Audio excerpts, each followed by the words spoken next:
అంబేద్కర్ కోనసీమ జిల్లా ఇరుసమండ ONGC gas మంటలు భయోత్పాతానికి గురిచేశాయి. ఉవ్వెత్తున ఎగిసిపడిన అగ్నికీలలు చుట్టుపక్కల గ్రామస్తులను తీవ్రంగా భయపెట్టాయి. ఇళ్ల నుంచి జనం పరుగులు తీసేలా చేశాయి. అయితే బ్లోఅవుట్ ఘటనకు కారణం ఏంటనేది సస్పెన్స్ గా మారింది. ఇంతకీ బ్లోఅవుట్ కి బాధ్యత ఓఎన్జీసీ కంపెనీదా, బావులు తవ్వుతున్న డీప్ సంస్థదా? ఇరుసమండ బ్లోఅవుట్ ఘటనపై అధికారుల వర్షన్ ఏంటి? ఇరుసమండలో ఓఎన్జీసీ సారథ్యంలోని డీప్ ఇండస్ట్రీస్ లిమిటెడ్ కు చెందిన మోడిఫైడ్ డ్రిల్లింగ్ సైట్ బావిలో జరుగుతున్న పనులు సడన్ గా బ్లోఅవుట్ కు దారి తీయడం తీవ్ర కలకలం రేపింది.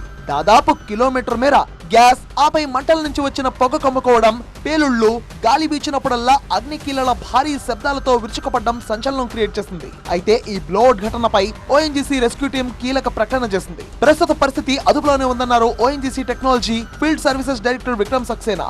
బ్లోఅవుట్ ను పూర్తిగా నియంత్రించేందుకు అమెరికా నుంచి ఓ రెస్క్యూ టీం ని రప్పిస్తున్నామని తెలిపారు. There is a blowout there was a blowout like condition. Now the conditions have really subsidized to a and things are very much in control. Our teams have already arrived. We have an agreement with Wild Well Control, which is a US company, and they are standby. They are ready with their visas. Within 2 days will decide whether to call them also based on the condition of the well. So the condition at present are very well are under control and safe. Irusumanda blowout మంటలు 95% వరకు కంట్రోల్లోకి వచ్చాయన్నారు అంబేద్కర్ కోనసీమ జిల్లా collector Mahesh Kumar. ఘటనపై దర్యాప్తు కొనసాగుతుందని, blowout ను పూర్తిగా నియంత్రించేందుకు కొద్ది రోజులు పట్టే అవకాశం ఉందని చెప్పారు. అయితే ప్రజలు ఆందోళన చెందాల్సిన పని లేదని కలెక్టర్ భరోసా ఇచ్చారు. 95% ఆఫ్ ద ఫ్లేమ్ ఇంటెన్సిటీ కావచ్చు, హైట్ కావచ్చు, విడ్త్ కావచ్చు, అదంతా కూడా రెడ్యూస్ అయిపోయింది. So right now it's at the bear minimum level which is under control. పూర్తి స్థాయి దర్యాప్తు తర్వాత అధికారుల రిపోర్ట్ ను బట్టి తదుపరి చర్యలు ఉంటాయన్నారు అమలాపురం ఎంపీ హరీష్ బాలయోగి. చాలా వరకు ఇన్వెస్టిగేషన్ కూడా ఆన్ సైట్ లో కూడా జరుగుతాయి.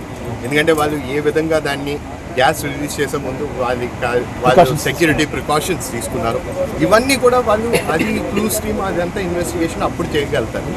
ఇవన్నీ చేసిన తర్వాత అప్పుడు ఒక రిపోర్ట్ వచ్చిన తర్వాత ఇక్కడ ఎక్కడైనా సరే ఖచ్చితంగా ఒక హ్యూమన్ ఎర్రర్ అన్నా లేకపోతే ఎక్కడైనా సరే నిర్లక్ష్యం వల్ల అయినా ఏదైనా కారణాలు వచ్చినా కఠిన చర్యలు ఖచ్చితంగా ఉంటాయని కూడా. ఇరుసమండ బ్లోఅవుట్ కి ONGC నిర్లక్ష్యమే కారణమన్నారు Razole MLA Varaprasad. Deep సంస్థ ఆధ్వర్యంలో జరుగుతున్న 70కి పైగా బావుల తవ్వకాల విషయంలో ఇకపై ఏం చేయాలన్నా ప్రభుత్వానికి సమాచారం ఇవ్వాల్సిందే అని స్పష్టం చేశారు.